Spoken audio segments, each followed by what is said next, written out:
Bonjour et bienvenue sur le podcast de l'APM. Aujourd'hui, je reçois Suzy Canivinck, avec qui nous allons parler des nouvelles formes d'organisation du travail.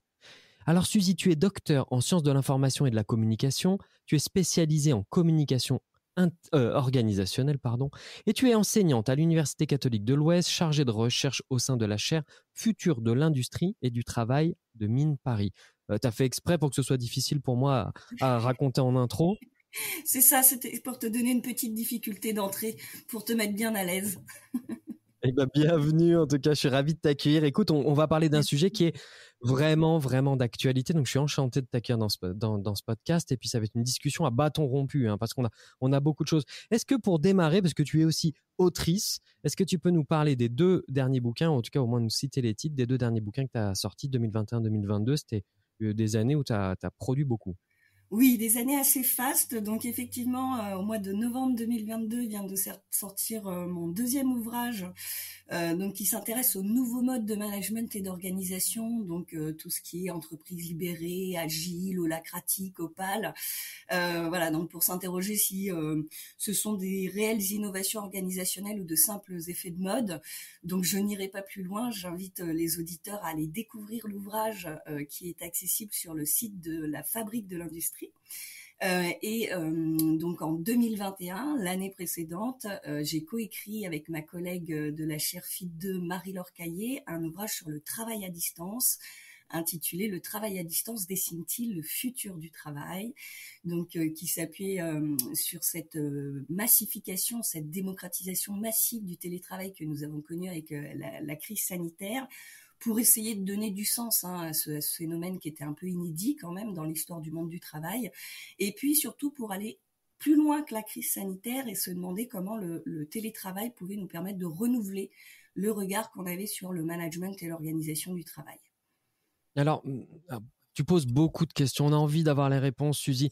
Pour commencer, Est-ce que toi, tu peux nous donner avec ton prisme, qu'est-ce qui a été vraiment le gros changement pendant le Covid? Parce que nous, on le regarde avec notre vision. Mais toi, en tant que chercheur qui a analysé beaucoup plus de données, qu'est-ce qui a vraiment changé avec le Covid finalement par rapport à ces questions de télétravail? Ah bah alors justement, c'est sa démocratisation massive. Il faut savoir que avant 2019, il y avait seulement 3% de salariés français qui télétravaillaient de manière régulière et officielle. Et pendant la crise sanitaire, on est passé à 41%. Donc en fait, c'était une forme d'organisation du travail qui était très demandée par les salariés, mais qui avait souvent peu accès. C'était une forme d'organisation du travail qui était généralement réservée à des hommes cadre avec déjà beaucoup d'expérience dans l'entreprise, donc c'était un petit peu perçu comme un privilège, comme une faveur. Et donc évidemment la crise sanitaire a fait voler ça en éclats et a contraint les entreprises à le mettre en application pour nombre de salariés, donc qui étaient friands de vouloir s'expérimenter à cette nouvelle forme de travail. Mais il y avait des points de blocage dans les entreprises qui était lié notamment, et ça c'est super important pour le sujet qui nous intéresse aujourd'hui, à une certaine culture de la défiance. Pendant longtemps, et c'est encore un cliché qui domine encore aujourd'hui, assimilé le télétravail plus à la télé qu'au travail. Donc on a l'impression que si on laisse les gens travailler d'où ils veulent, ils vont regarder Netflix plutôt que de bosser. Donc je te dirais que ça c'est un des premiers clichés qui a volé en éclats. Même s'il continue à avoir la peau dure malheureusement, parce que toutes les études qui ont été menées pendant la crise sanitaire ont montré que les gens en télétravail travaillent plus à distance qu'ils ne travaillent sur site, c'est-à-dire qu'ils travaillent plus d'heures. Voilà. Donc ça a permis de tordre le cou un petit peu à cette idée reçue qui malheureusement continue d'alimenter une certaine culture de la défiance en entreprise, alors qu'aujourd'hui, le grand défi, c'est justement de passer de cette culture de la défiance et du contrôle à une culture beaucoup plus axée sur la confiance et l'autonomie. Eh bien, ça, c'est une des questions que je t'ai posées quand on a préparé cet entretien. Et on va donc, première idée reçue qu'on casse là, c'est que globalement, et les statistiques le montrent, beaucoup plus d'heures travaillées finalement Tout à fait. quand on est en télétravail que quand on est dehors. Alors là, on vient déjà de casser une première idée reçue, hein, selon laquelle les gens travailleraient moins en télétravail. Et toi, tu nous dis, ben non, en fait, le volume d'heures, significativement, et ça, c'est les données qui le montrent, il a explosé. Et tu m'as cassé une deuxième idée reçue. Parce que moi, je t'ai posé la question de, oui, mais comment on peut faire confiance au grand nombre? Parce qu'on imagine bien qu'il va y en avoir qui vont essayer de passer en dessous des radars. Et toi, tu m'as dit, Rémi, c'est pas du tout ce que les données nous confirment. Exactement. Ce à quoi tu fais référence, c'est ce qu'on appelle manager pour les 3%. Alors, c'est un chiffre totalement aléatoire, hein. Il y en a qui disent 1%, il y en a qui disent 3%. L'important dans cette idée, c'est de retenir que, en fait, finalement, les gens qui vont essayer de passer sous le radar, en gros, ce qu'on appelle les tirs au flanc, ceux qui vont profiter du télétravail pour glandouiller et regarder Netflix, c'est une infime minorité des salariés. Okay, donc, si toutes les règles managériales, organisationnelles et RH sont faits pour cette petite minorité de 1 ou 3%, et ben c'est au risque de désengager les 97% ou 99% restants. Et alors, ça sous-entend quand même qu'il faut réussir à créer un climat de confiance. Là-dessus, est-ce qu'il y a déjà des bonnes pratiques ou des tuyaux que tu as à nous donner dès quasiment cette phase introductive là, sur comment on crée un climat de confiance dans une organisation? Eh ben, en faisant confiance. Déjà, en partant du principe que la plupart des gens ne sont pas là pour glandouiller. Ce que veulent la plupart des salariés, c'est travailler dans des bonnes conditions pour faire un travail de qualité. Okay, donc ça, dès Même qu'on si a on ne ça les en surveille tête. pas. Hein. Pardon? Même si je ne les surveille pas, tu es sûr de ça, Suzy? Exactement. Même si tu les surveilles pas, il y aura une grosse majorité. Personne n'a envie de travailler 7 heures par jour pour faire un travail de mauvaise qualité. Et ça, je pense que cette idée de travail bien fait, c'est justement le plus grand dénominateur commun qu'il y a en entreprise. Donc déjà, se baser sur cette idée va nous permettre de sortir de la culture de la défiance. Et ça va aussi nous permettre de sortir de cette culture du présentéisme qui serait un gage d'efficacité. Or, ce n'est pas vrai. Un des gros avantages du télétravail, c'est justement de permettre des temps au calme qui sont propices à ce qu'on appelle la concentration profonde. Et finalement, il y a une grande partie de notre travail qui consiste à être dans ces conditions de concentration profonde. Alors, ça n'empêche pas qu'il reste des besoins de synchronisation au sein des équipes. Mais il faut savoir s'appuyer sur le travail à distance pour laisser les gens travailler au calme et savoir utiliser le présentiel pour faire des activités de synchronisation qui ont du sens. C'est ce qu'on appelle aujourd'hui le travail hybride. Ah oui, mais parce que nous, alors moi, mon petit témoignage, c'est que quand le télétravail est arrivé, on a vraiment eu tendance à répliquer exactement ce qu'on faisait. Enfin, c'est encore le cas d'ailleurs. Hein. Et donc, toi, tu dis le télétravail doit permettre de travailler calmement, de se concentrer, etc. Et pourtant, on passe notre temps à faire des visios pour faire des réunions et de faire des points et de parler à des clients, de parler à notre groupe projet. Comment ça se fait ça? Alors ça, c'est un des gros problèmes des premiers temps de la crise sanitaire. On est en train d'évoluer, hein. Doucement, les évolutions ne se font pas en quelques mois, ni même en quelques années, puisque ça fait déjà 2 ans qu'on essaye de prendre à bras le corps cette question du travail à distance. Ce qui s'est passé dans les premiers temps, c'est qu'on a eu tendance à calquer les fonctionnements sur site dans le monde virtuel. Donc, ce qui veut dire que les communications écrites ont continué à se faire par mail et le nombre de mails est devenu complètement pléthorique avec des phénomènes de risques psychosociaux et d'inefficience organisationnelle aussi, hein, et aussi des impacts environnementaux. Ça, c'est pour la communication écrite. Et pour la communication orale, on l'a tout simplement transformé en visio, qui là aussi sont devenues de plus en plus nombreuses, avec ici encore des risques en termes d'inefficience organisationnelle et de risques psychosociaux. Ce qui est important aujourd'hui, c'est de comprendre que le travail hybride, ce n'est pas simplement juxtaposer du présentiel et du distanciel. L'enjeu, c'est d'inventer une autre manière de travailler, et c'est tout ça qu'on est en train d'expérimenter avec le travail hybride, mais je le redis encore une fois, et j'appuie là-dessus, ça ne se fait pas en quelques semaines, en quelques mois ou encore en quelques années. Ce sont des habitudes qu'il va falloir déjà inventer, expérimenter et ensuite stabiliser. Donc c'est un processus long et effectivement, à l'heure actuelle, on est encore en train d'avoir des plannings surchargés de visioconférences, alors que l'un des attraits du travail hybride, c'est ce travail de concentration profonde que ce nombre pléthorique de visio nous empêche de faire. Comment tu fais pour... qu'est-ce que vous observez, vous chercheurs, au sein des organisations? Comment on fait pour remettre en question ces process dans une période dans laquelle tout le monde est à fond? On sait que Ouais. depuis le Covid, on a l'impression que le niveau, enfin, on va dire que l'intensité a baissé, mais presque au contraire. Déjà parce que il y a beaucoup de stupeur, il y a beaucoup dehors, il y a eu en plus l'enchaînement après avec la crise, la guerre en Ukraine, et donc globalement un climat qui demande d'être très mobilisé pour son organisation. Donc il y a beaucoup d'intensité, beaucoup d'inconnus. On a réduit le champ de vision, on regarde plus près, et donc on n'a pas beaucoup de temps, hein, pour le dire différemment. Et pour autant, pendant qu'on est lancé à fond, il faut qu'on trafique le moteur pour changer les process. Comment ça se passe concrètement aujourd'hui et qu'est-ce que vous C'est ça. observez? Alors, tu as mis le doigt sur un point clé, c'est cette question du temps. Effectivement, pour essayer d'être dans une logique d'amélioration continue, il faut absolument organiser ce qu'on appelle des REX, des retours d'expérience qui soient réguliers, qui permettent d'identifier dans nos pratiques organisationnelles et aussi dans nos usages des outils numériques, qu'est-ce qui est porteur de plus-value et qu'est-ce qui est porteur d'effets pervers en fonction de nos besoins opérationnels. Donc, ça veut dire que régulièrement, il faut arrêter la machine pour regarder le moteur, c'est exactement ce que tu as dit, et dire voilà ce qui ne fonctionne pas, voilà ce qui fonctionne, voilà ce qu'on ne garde pas, voilà ce qu'on garde et ce qu'on améliore. Okay, donc, Et cette question excuse-moi, du temps, oui.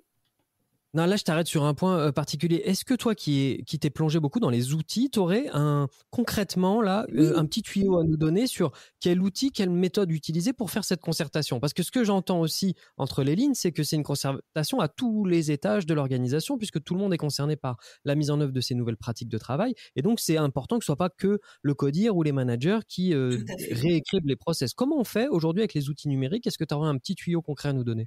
Ouais, alors les outils numériques, il faut déjà arrêter de penser que c'est l'outil numérique en lui-même qui va changer notre organisation du travail. Hein. C'est pas comme ça que ça se passe. Pour qu'un outil numérique puisse être porteur de plus-value, il faut déjà s'interroger sur les usages qu'on en fait et aussi plus globalement sur l'organisation du travail qui permet ou non de tirer parti des potentialités de l'outil. Alors en tant que chercheur, nous, à la chaire FIT2, Futur de l'industrie et du travail, on a eu l'occasion d'étudier une association super intéressante qui est organisée en holacratie. Donc justement, ça fait le lien avec mon dernier bouquin.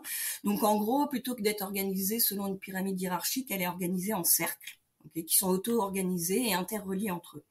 Au centre de cette association, il y a un cercle stratégie qui Ouais. rassemble donc le lead stratégie de l'association, qui est comme un directeur général, et aussi les représentants de chaque autre cercle opérationnel et fonction support. Okay, donc, régulièrement, ils font des réunions pour prendre les décisions stratégiques et ces réunions sont collégiales. Et on sait que quand on prend des décisions à plusieurs, ça peut être très très long. Et bien justement, ils se sont appuyés sur les outils numériques pour scinder leur réunion en 2 temps. Il y a une première partie de la réunion qui se fait sur un document partagé, alors qui peut être sur Klaxoon, sur Miro, sur Google Doc, qu'importe, l'important ce n'est pas l'outil, c'est comment on l'utilise. Sur ce document partagé, on va déjà établir l'ordre du jour de manière collective en fonction des priorités et surtout En chacun dynamique, va du coup? voilà, tout à fait, de manière collégiale et dynamique, et chacun va être appelé à réagir sur les points à l'ordre du jour. Dire oui, là je suis d'accord, non, là je suis pas d'accord, je mets un veto. Dire là, j'ai besoin qu'on en débatte, ou j'ai des questions de clarification à poser. Et donc cette première partie se fait totalement en asynchrone, c'est-à-dire en temps différé. Chacun remplit le document quand il en a le temps. Donc évidemment, ça demande d'avoir préparer la réunion en amont. On fait pas ça la veille, sinon la synchrone, ça ne marche pas. Et puis ensuite, une fois que le document est rempli, on va pouvoir passer à la réunion en elle-même, qui se fait donc en synchrone, en temps réel. Et là, l'équipe va pouvoir passer très vite sur les sujets sur lesquels tout le monde est d'accord, en prenant le temps évidemment d'acter la décision. Bon, sur ce point-là, tout le monde est d'accord. Youpi, on l'inscrit, on se félicite déjà d'être arrivé à ce consensus et on l'inscrit aussi dans le cahier de suivi de décision, dans le cahier de prise de décision et de suivi des décisions. Et ensuite, on va pouvoir du coup prendre le temps, c'est ça le point clé, de débattre sur les sujets qui ne font pas consensus et on va pouvoir le faire en profondeur. Et du coup, ce système de réunion scindée en 2, avec un temps asynchrone par écrit via les outils numériques et un temps synchrone en réunion, a permis de diviser le temps de réunion par 2 ou par 3. Donc là, c'est exactement ce que je te disais tout à l'heure. Le travail hybride, ce n'est pas juxtaposer le présentiel et le distanciel, c'est inventer une autre manière de travailler qui tire parti des potentialités que nous offrent les outils numériques. Mais si on les utilise n'importe comment, c'est-à-dire si on ne fait que reproduire les pratiques sur site dans le monde virtuel, ça va pas changer grand-chose. Il faut inventer d'autres manières de travailler. Celle-ci en est un exemple, mais c'est à chaque organisation d'expérimenter et de tester.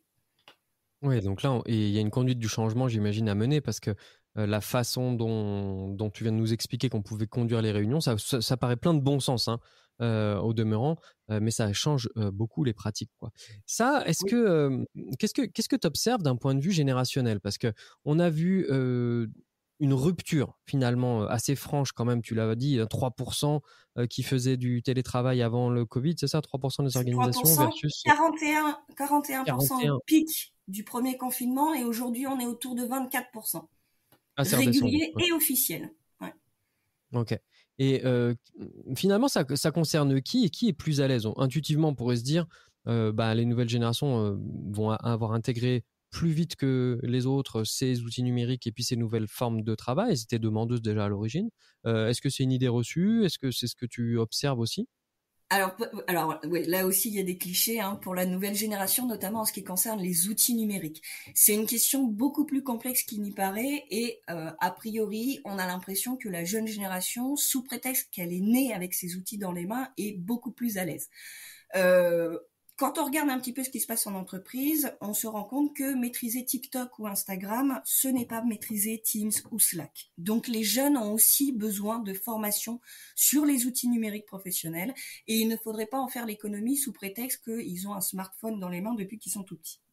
Le Ok. problème, c'est que ce cliché persiste et ce sont donc les jeunes qu'on va solliciter très souvent en cas de problème, alors que ça fait pas partie de leur lettre de mission et que ce n'est pas reconnu officiellement. Donc, ce qu'on constate, c'est que souvent, les générations anciennes vont vers les plus jeunes quand ils ont un problème de connexion Internet ou pour utiliser un logiciel. Le problème, c'est que ces jeunes le font de bon cœur parce qu'ils ont envie d'aider, mais ils ne sont pas forcément des pros des outils numériques professionnels et du coup, ils le font souvent au détriment de leur travail et même parfois au détriment de leur temps de pause. Donc là aussi, on est face à des pratiques qui sont porteuses de risques psychosociaux et d'inefficience organisationnelle pour l'entreprise. Donc Et la là encore, il y a recommandation, ce serait quoi alors d'avoir un référent interne? Est-ce que tu observes qu'il y a des boîtes, de boîtes de services qui se sont montées et qui sont plus performantes dans le conseil ou dans le suivi? C'est alors, quoi les bonnes pratiques suggérées? cette question du déploiement et de l'accompagnement à l'appropriation des outils numériques est une question hyper complexe qui fait justement l'objet d'un nouveau chantier de recherche dans ma chaire. Donc on va normalement publier un ouvrage d'ici la fin de l'année sur le sujet. Je peux vous en dire un petit peu, mais pas beaucoup. Faut Bon, regarder un petit peu le allez, une suspense. Mais idée clé. Une idée en clé. gros, l'idée clé, c'est qu'il faut sortir des déploiements top-down en disant aux gens, bon ben voilà, on a décidé d'installer Teams, par exemple, parce que c'est Mhm. vraiment la plateforme qui rafle toutes les parts de marché en ce moment. On va vous mettre des tutos sur la plateforme intranet ou carrément sur YouTube, et vous allez voir, vous allez vous l'approprier très facilement.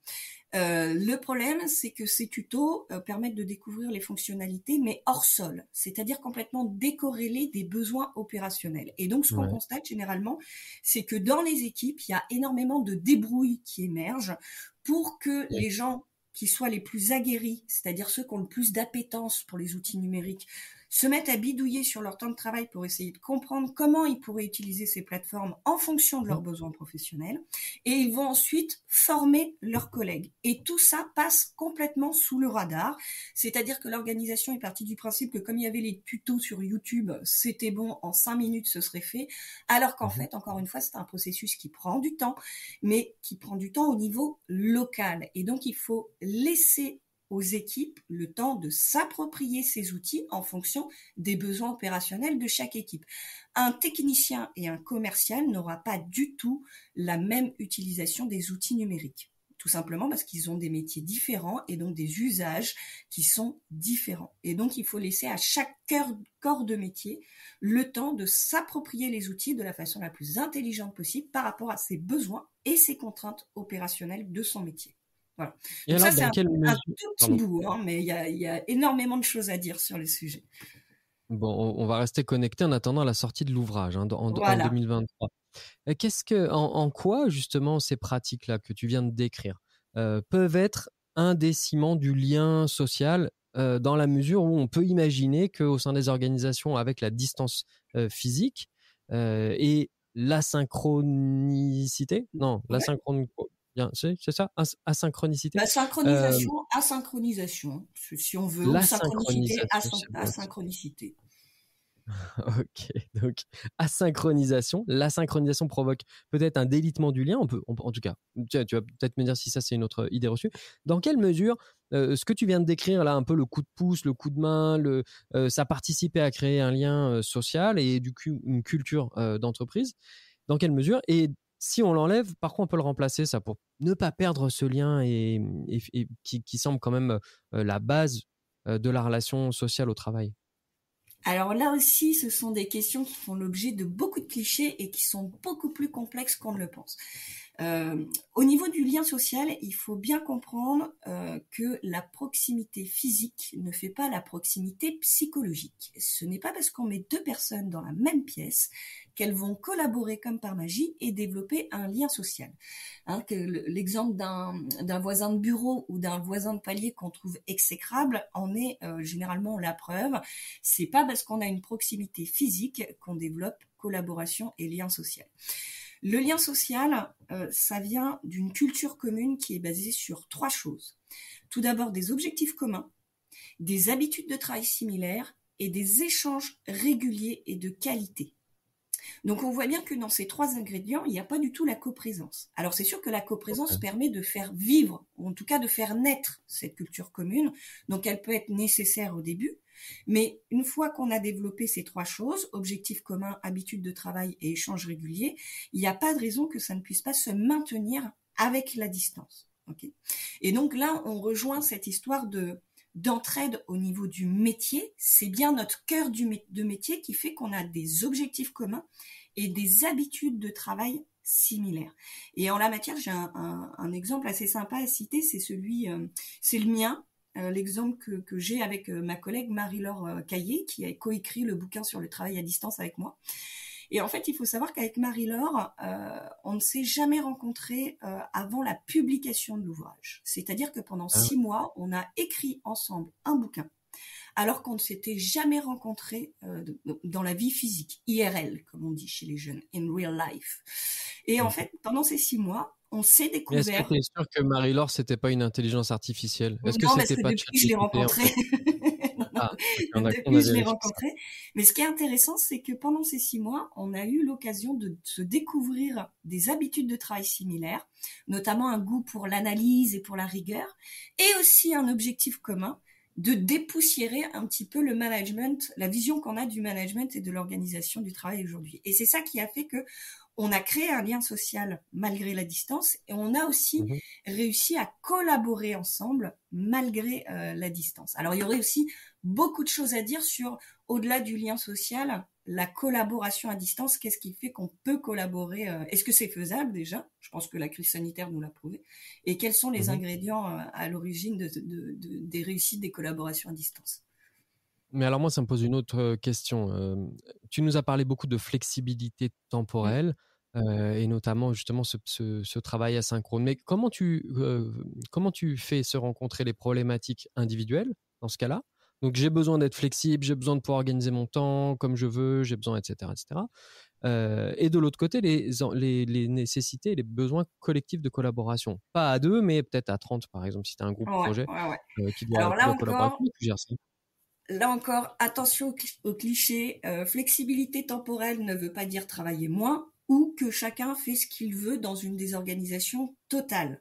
Au contraire, les salariés aujourd'hui sont très attentifs à la qualité des processus organisationnels dans leur entreprise et en ont marre de voir des inefficiences qui les ralentissent, eux, dans leur travail, et surtout ce nombre de réunions pléthoriques qu'ils trouvent inutiles et qui leur font perdre du temps et donc qui créent de la frustration chez eux.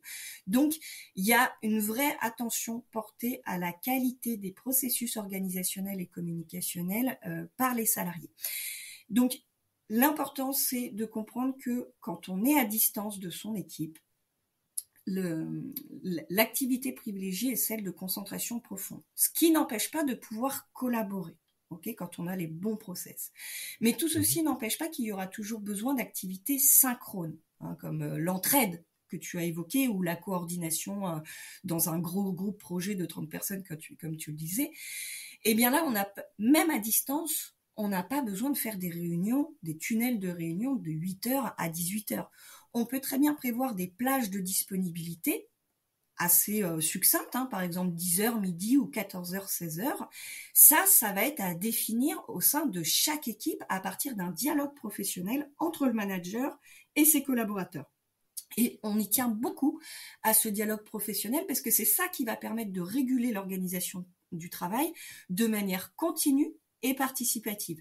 Donc, on va se baser sur ce dialogue professionnel qui va devenir un rituel au sein de l'équipe, par exemple pour définir quelles tâches peuvent être télétravaillables. Pour celles qui ne sont pas télétravaillables, comment on pourrait lever les obstacles ? Qui veut télétravailler et à quelle dose ? Parce qu'il y a des gens qui ne veulent pas télétravailler pour des raisons très légitimes, parce qu'ils ont besoin de socialiser, ils ont besoin de sortir chez eux, ils habitent dans un tout petit appart avec une connexion pourrie. Voilà, un habitat qui ne s'y prête pas à cause de l'environnement de travail ou de la qualité de l'équipement. On va aussi s'appuyer sur ce dialogue professionnel pour voir comment on s'accorde sur les jours où tout le monde doit être en présentiel pour que ça ne pénalise personne au travers de ses aspirations et de ses besoins opérationnels.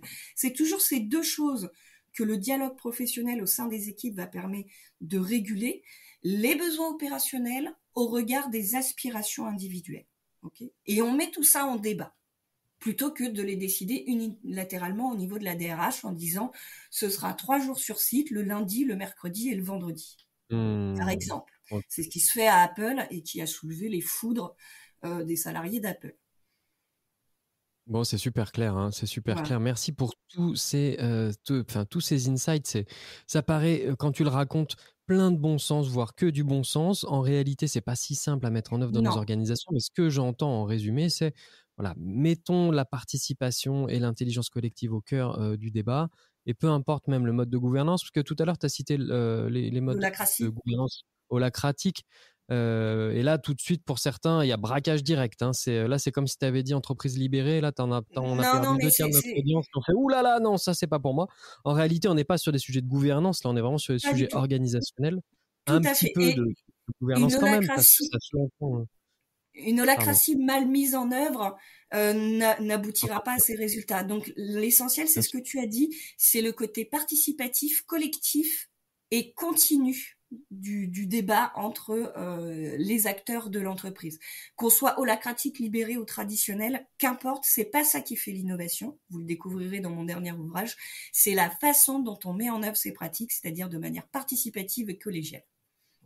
Bon, moi, je vais me procurer tes ouvrages en attendant le dernier. Mais déjà, les nouveaux modes de management et d'organisation, innovation ou effet de mode, celui-là, on va sauter dessus. Le travail à distance définit-il le futur du travail ? Il faut dire en plus que tu as eu un prix Syntec Conseil du meilleur ouvrage en management, bravo.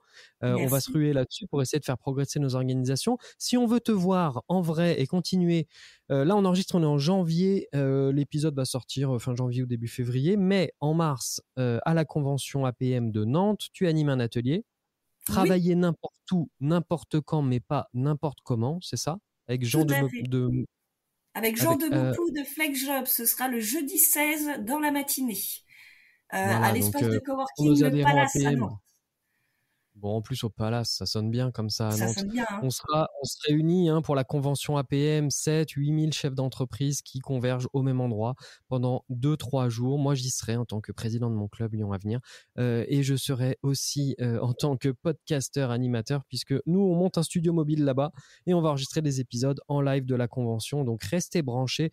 Venez, inscrivez-vous à l'atelier de Suzy pour tous ceux qui sont passionnés ou au moins intéressés ou qui n'ont pas le choix par ces sujets qui sont vraiment très très contemporains. Suzy, un énorme merci pour toutes ces boîtes à outils concrètes, la fraîcheur, et puis c'est plutôt rassurant de voir que finalement c'est à notre portée de mettre en œuvre dans nos organisations des solutions pour réinventer le travail, nos process d'organisation avec l'aide d'outils, et l'outil n'est pas la finalité, c'est bien qu'un moyen, hein, c'est ce que je retiens de Tout à notre fait. échange. Un grand Merci merci beaucoup, Suzy, à Rémi. très vite. On se voit à la convention. Avec plaisir.